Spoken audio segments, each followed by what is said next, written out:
Hi there, welcome to VMS Music Lessons for bass guitar. When it comes to playing the bass, this hand tends to get all the glory. In other words, if I were to play something like this, probably had your eyes glued right to what was going on over here.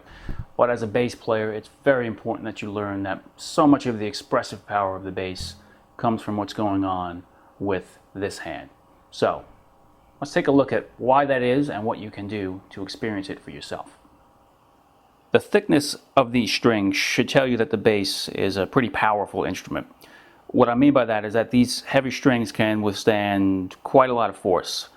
Unlike a guitar, which has much thinner strings, these thick strings can handle pretty much all the strength you can dish out. So if you use a technique that imparts a lot of force to these strings, you're going to get a very powerful and percussive experience when you play the bass. There are a lot of variations in right-hand technique, or of course left-hand technique for you lefties out there. Firstly, in terms of the particulars of finger plucking style, there are long-fingered technique, you might say, where something like this, where I am using a long finger plucking almost from the knuckle, as opposed to something like a short-fingered technique like you might see on classical guitar, where you're really curling those fingers using shorter motions. And sometimes you even see like a 3 fingers, as opposed to just using 2. And of course, there's also variations on the angles of your fingers, pointing them this way, pointing them that way, the foundations, where you rest your thumb, sometimes on the string, on the neck, on the pickup, lots of variations like that. But there's other styles besides finger plucking. Probably you've heard about slapping, perhaps tapping, and of course picking. And it's important to get acquainted with all these varieties of techniques, if not even proficient with them as time goes on. But at the beginning, you don't want to spread yourself too thin by trying too many different things.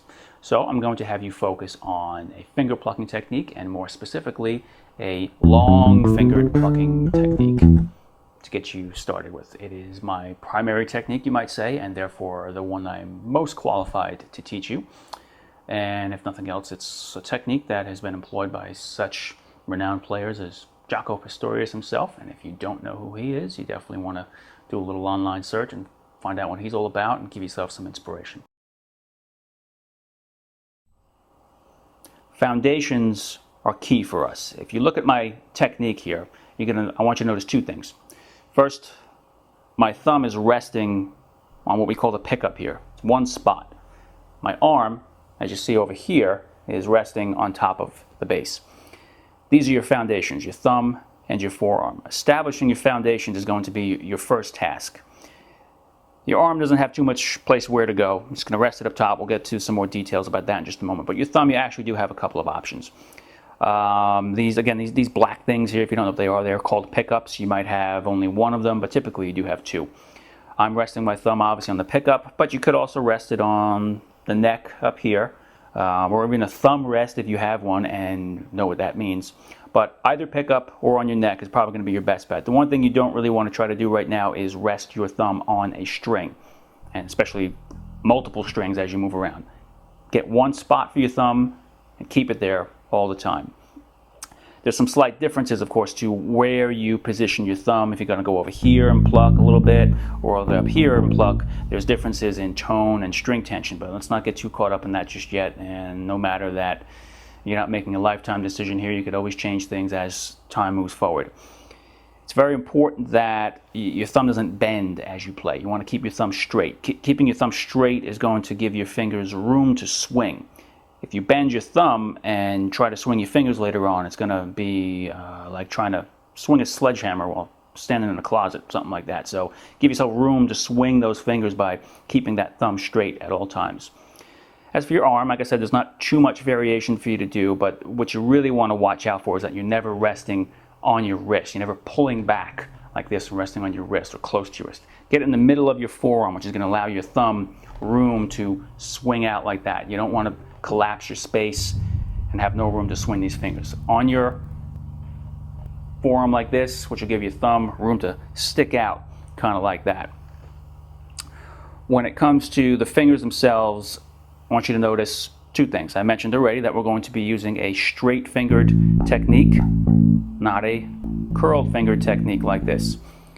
So you'll be using the knuckles primarily to control your fingers. I mean, you're going to have a little bend in over here, but it's not a big deal. But you're going to use that long fingered technique to get a real powerful attack on those strings.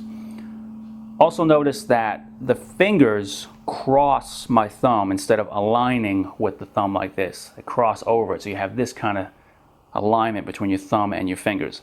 And the reason we do this is these two fingers, your middle finger and your index finger here, are obviously different in length. We're all a little different, so one might be a little closer or a little longer than others as you go from one person to another, but generally they are different in length, which is going to be a problem as you start to try to pluck higher strings. So to keep them always even, what we do is turn them to the side, and now as I'm plucking any given string here, they're always even. Could always hit the same string. So crossing your fingers with your thumb like this is going to be foundational for your technique. Regarding the actual finger plucking motion, we use what we might call more of a rubbing technique instead of an actual plucking or picking technique.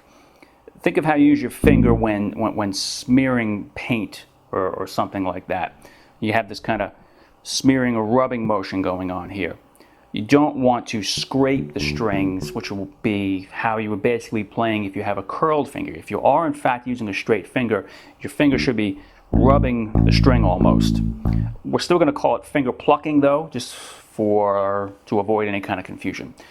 So let's try some finger plucking. Let's go to your A string, which I've been plucking for a little bit here. Go to your A string, which is your second thickest string, and you have a 4-string bass, of course. I should take this time to point out that I do have obviously 5 strings on my bass here. The lower 4 strings, though, coincide with your 4 strings. I have what's called a high C. If most 5-string basses will have a low B string, I have a high C. So these 4 strings are the same as your 4 strings if you are in fact playing a 4-string bass. So again, let's go to your A string. Try plucking it a few times.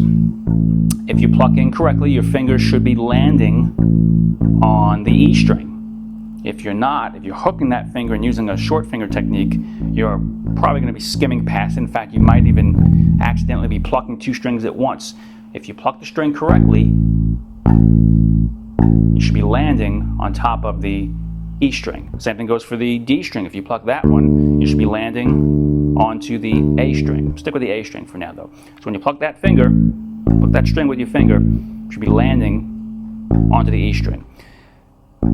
Try the same stuff with the middle finger, of course. Don't just use your index finger. So get comfortable with each finger and using this technique, this long finger technique from the knuckle, using this rubbing motion, we might say. Get used to, after a little bit, trying to alternate your fingers. And at first, of course, just get used to one finger at a time, but after a little experience, get used to alternating the fingers like this. Pause the video for a while as you go through these techniques, but keep an eye on your form as you play. Firstly, of course, is your foundations. Your thumb, keep that thumb in position wherever you happen to decide you want it to be. Make sure it stays there. It doesn't float around in different places, go to different strings as you're moving from one string to another, that you're not bending your thumb and collapsing your space here. As far as your arm, keep it in one spot. There's a tendency to gravitate towards the wrist. Make sure you stay on your forearm. And again, for the fingers themselves, it's a long fingered plucking technique from the knuckle, not so much from the middle of the finger here. Use that long finger technique, smear those strings as you play. The other hand is of vital importance, obviously, but it is a challenge unto itself to learn the forms and techniques over there, and you don't want to be learning 2 hands at once. But there are a few things that you need to learn before we can move forward. Musical notes are named with letters ranging from A to G. There are certain things called sharps or flats, which you may have heard about, but we could ignore them for now. Each string, when you don't press down, you just pluck the string itself, makes a certain note. This string right here, your thickest string, when you pluck it, it makes what we call an E. Hence we call this string the E string. All of your strings make notes when you pluck them, and you have 4 strings, so each of them have their own name. So the strings are E, A, D, G. Just try to ignore my 5th string here, again, as I told you before. You might want to use an acronym of some kind to help you remember the strings, something like every animal deserves goodwill, or something like that, something you might want to make up yourself. You might find it helpful to help you remember what the strings are. Okay, let's put it all together. You're going to pluck the open E string with your index finger. Then you're going to pluck the 12th fret of the E string with your middle finger. Open E string index, 12th fret E, middle. Open E index, 12th fret E, middle. Let's try the same thing, or pause the video if you want to for now before you move on. We're going to go to the A string and try the same thing basically. Pluck the open A with your index finger, 12th fret A with your middle finger. Open A index, 12th fret middle. Now, let's try get a little more advanced here. Instead of doing a random amount on each string, let's try and do 4 notes per string. That'll be 1 index followed by a middle, another index and a middle, and then you're going to change strings. So for example, it's going to be open E index, 12th fret middle. Open E index, 12th fret middle. Open, that's 1, 2, 3, 4. And again, 1, 2, 3, 4, 1, 2, 3, 4. I'm using my 2nd finger here, by the way. Don't worry about which finger you use. Probably going to be your first finger or your 2nd finger. It really doesn't matter at this point. Just practice going over that for a while before you move forward. We're going to be trying the same exercise that we just did on the E and the A strings, but now on the D and G strings, because there's an important difference that shows up.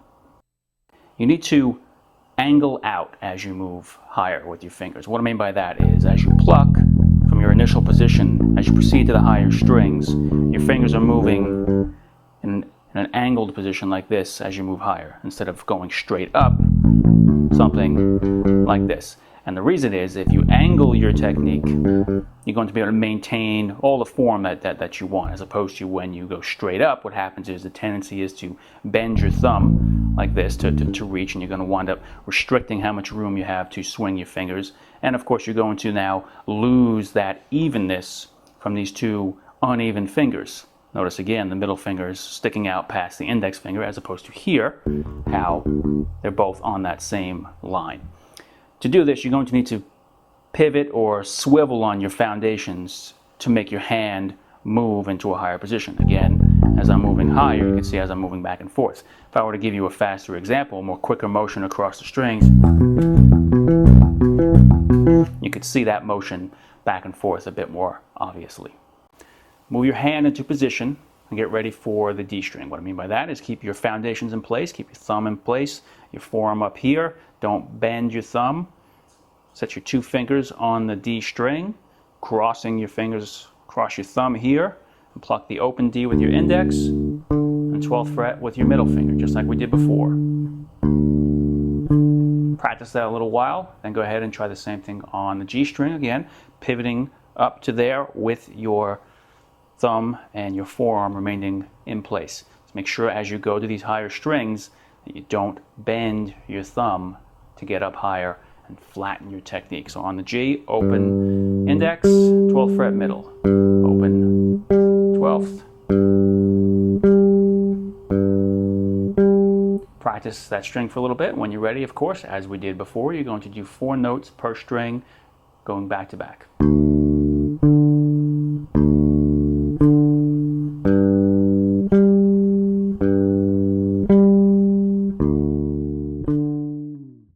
Repeat what we've covered in this lesson for a while until these techniques get to be a bit more comfortable for you.